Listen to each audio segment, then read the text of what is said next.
Welcome to number 1 news. నేను ఉషా. మానవ మనుగడకు ప్రకృతిని కాపాడుకోవడం ఎంతో ముఖ్యమని రిటైర్డ్ హైకోర్టు జడ్జి చంద్రకుమార్ అన్నారు. మంగళవారం నాడు విజయవాడ ప్రెస్ క్లబ్ లో బలవంతపు భూసేకరణ చట్టపరమైన అంశాలు అనే అంశంపై చంద్రకుమార్ మాట్లాడారు. రాజధానులు అభివృద్ధి పేరుతో పంట పొలాలను రైతుల వద్ద నుంచి బలవంతంగా లాక్కుంటున్నారని, ఇది మంచి పద్ధతి కాదని అన్నారు. అన్నం పెట్టే పొలాలను లాక్కుంటే రాబోయే తరాలకు తినడానికి తిండి కూడా దొరకదని చంద్రకుమార్ అన్నారు. రైతుకు భూమికి మధ్య ఉన్న సంబంధం తల్లి బిడ్డకు ఉన్న బంధం లాంటిదని, దానిని విడగొట్టొద్దని పాలకులకు విజ్ఞప్తి చేస్తున్నారని చంద్రకుమార్ అన్నారు. ఆంధ్ర ఉద్యమాల ఐక్యవేదిక convener Yorasuri Mahadev, retired professor Ramachandraiah, JVV రాష్ట్ర అభివృద్ధి committee convener doctor Kurra Vasundharulu పాల్గొన్నారు.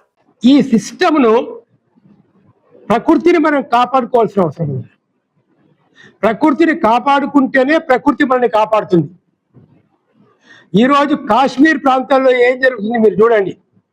కొండ చర్యలు విరిగిపడి అక్కడి నుంచి మంచు కరిగి హిమపాతాలు వచ్చి రోడ్లకు అన్ని కూడా బ్లాక్ అయిపోయి ఎంతో మంది ఎన్నో రకాల ఇబ్బందులు పడతా ఉన్నారు.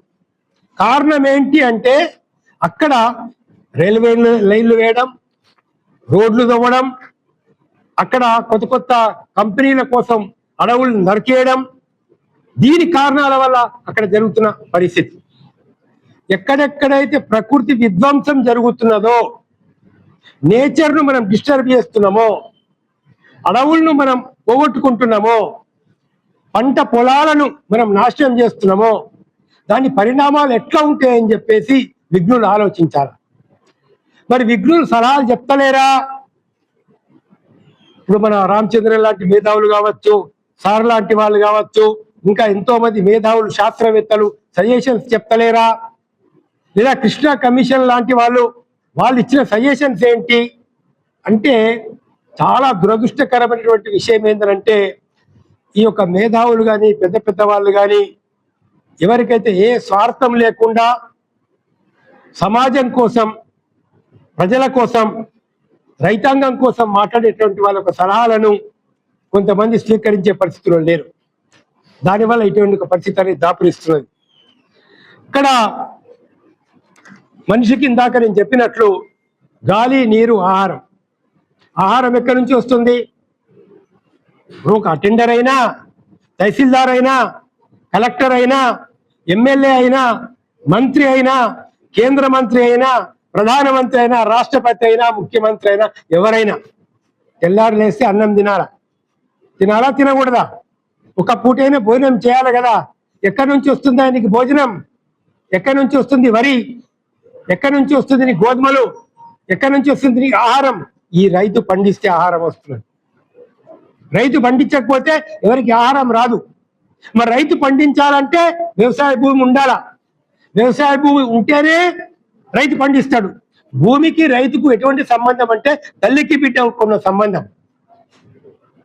తల్లిని విడిచి బిడ్డ ఉండలేదు, బిడ్డని విడిచి తల్లి ఉండలేదు అనేటటువంటి ఒక గొప్ప సంబంధం ఏదైతే ఉందో, దీన్ని మనం దృష్టిలో ఉంచుకోవాల్సిన అవసరం ఉంది.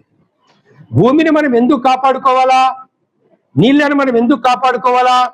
వాతావరణాన్ని మనం ఎందుకు కాపాడుకోవాలా? అరే, మనం ఆరోగ్యంగా ఉండాలంటే, మన పిల్లలు ఆరోగ్యంగా ఉండాలంటే, భవిష్యత్ తరాలు ఆరోగ్యంగా ఉండాలంటే అది అవసరం. ఒక నిమిషం మీరు చూడండి, ఇవాళ ఢిల్లీలో ఏం జరుగుతుంది? దేశ రాజధాని, ప్రధానమంత్రి ఉండే చోటు, రాష్ట్రపతి ఉండే చోటు, అక్కడ పొల్యూషన్ 398, 400 దాటింది. ఎంత ఉండాలా? 200. 200 దాటితే పొల్యూషన్ ఇండెక్స్ అనేటటువంటిది, అది 200 దాటితే ప్రమాదకరం, అనారోగ్య హేతు. అలాంటిది ఇవాళ చాలా చోట్ల 400 పైకి వచ్చింది. హైదరాబాద్లో ఇవాళ 200 దాటింది. మరి రేపు ఇక్కడ జరిగేటువంటి అభివృద్ధి అనేది జరగాల. అభివృద్ధి జరగద్దని మేము అంటలేము, కానీ అభివృద్ధి ఎట్లా జరుగుతుందండి? అభివృద్ధి ఎట్లా జరుగుతుంది? ఇవాళ భార్యాభర్తలు పెళ్లి చేసుకున్నారు, అమ్మాయి గర్భవతి అయింది. మరి సంతానం కావాలంటే 9 నెలలు ఆగాలా, ఆగద్దా? మరిన్ని లేటెస్ట్ అప్డేట్స్ కోసం చూస్తూనే ఉండండి నెంబర్ 1 న్యూస్. సామాన్యుడి చేతిలో సామాజిక అస్త్రం.